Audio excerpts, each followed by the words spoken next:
ஒரு வீடு வாடகைக்கு போனால் ஃபஸ்ட்டு உள்ள நுழைஞ்சா நம்ம பார்க்குறது பாத்ரூம் க்ளீனாக இருக்கான்னு தான் பார்ப்போம். ஏன்னா பாத்ரூம் சுத்தமாக இருந்தால் தான் உடல் ஆரோக்கியமாக இருக்கும். அங்கே க்ளீனாக இல்லைன்னா இங்கேயும் க்ளீனாக இருக்காது. அதனால் பாத்ரூம் க்ளீனாக இருக்கணும் தான், அதுக்கு தான் இந்த பாத்ரூம் க்ளீனர். பாத்ரூம் இதை மட்டும் இல்லைங்க, டப்பு மட்டும் இல்லை, வாஷ் பேஷன் மட்டும் இல்லை, அதை சுற்றி இருக்க டைல்ஸில் கூட சரி, என்ன கரை இருந்தாலும் சரி, அப்படி ஸ்ப்ரே பண்ணி விட்டுட்டு அந்த இரும்பு நார் இருக்குல்ல, அதை வச்சு சரக்குன்னு தேய்ச்சிங்கன்னா பளபளன்னு ஆயிரும். நீங்கள் போகிற இடத்துலாம் கேட்பீங்கல்ல பாத்ரூம் நல்லா இருக்கான்னு. அந்த பாத்ரூம் நல்லா இருக்கணும்னா நீங்கள் யூஸ் பண்ணணும் பாத்ரூம் ஸ்ப்ரே. கிளீனிங் டாக்டரால் மட்டும்தான் வீட்டில் எந்தெந்த இடத்த எப்படி க்ளீன் பண்ண முடியும். கிளீனிங் டாக்டருக்கு கிச்சனை க்ளீன் பண்ணுமா இருக்கு, பூஜை ரூமை க்ளீன் பண்ணுமா இருக்கு, பாத்ரூமை க்ளீன் பண்ணுமா இருக்கு, டைல்ஸை க்ளீன் பண்ணுமா, அத்தனைக்கும் பெஸ்ட்டு நம்ம கிளீனிங் டாக்டர்.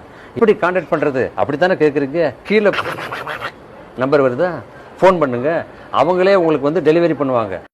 மனிதர் உணர்ந்து கொள்ள இது மனித காதல் அல்ல, அதையும் தாண்டி புனிதமானது. அபிராமியே காலாட்டும் சாமியே நான் தானே தெரியுமா, சிவகாமியே சிவனில் நீயும் பாதியே அதுவும் உனக்கு புரியுமா, சுபலாலி லாலியே.